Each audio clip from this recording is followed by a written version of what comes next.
Good morning, folks. We've got a story today that demonstrates a genuine connection between space weather and the highest risk heart patients. We hit the solar wind, stars, magnetic fields, and more after getting started here at spaceweathernews.com.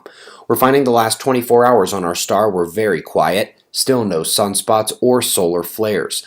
But overnight the solar wind did intensify. Spotty data, but corroborated with SOHO solar wind, a surge in the plasma stream speed is evident this morning, and while the KP index shows nothing higher than 4, when the next one updates it's likely to be red, geomagnetic storm. The southern coronal hole system is the progenitor of that stream, and we've got the trailing portion of it still facing Earth today. Likely have a few days of elevated solar wind intensity ahead. Earthquake watch is peaking as well over the next 48 hours. Let's come to section 6.1 of Weatherman's Guide to the Sun. I started that chapter with the most certain of studies and the most repeated and confirmed. Terminal arrhythmia, especially in those with ventricular dysfunction. It's a big risk during space weather events. Now this could be why. Normally we get electrical activity across the heart muscle, but in ventricular fibrillation, a vortex of electrical signals, an electric tornado in the heart, can stop it in an instant. Now at this time, the mechanistic connection is hypothesized here, but we know this type of issue has a major connection statistically to terminal outcomes during space weather, and we must only then ask if the electromagnetic forces of space weather are capable of affecting an electric tornado. Something tells me it can.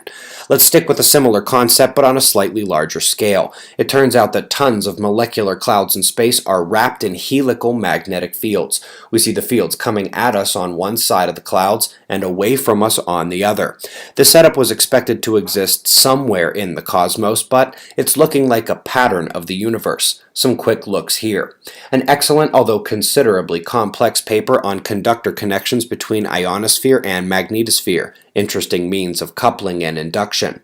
Interesting math suggesting that if something like a wormhole actually does exist, a vast transportation network across the cosmos, along with other exotic compact objects, could entirely eliminate the need for dark matter. Interesting concept.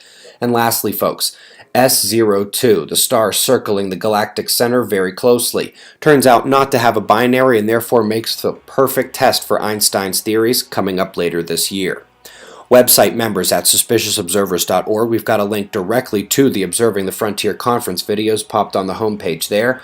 We've got 5 of the talks up there now, including both my and Dr. Dunning's look at health when it comes to space weather and cosmic rays. We've got your wind maps and shots of our star to close, including a temperature by height null school run I highly recommend you watch as well. We greatly appreciate your support, and we'll do this all again tomorrow, right here, but right now it's 5:25 a.m. in the new Valley of the Sun. Eyes open, no fear. Be safe, everyone.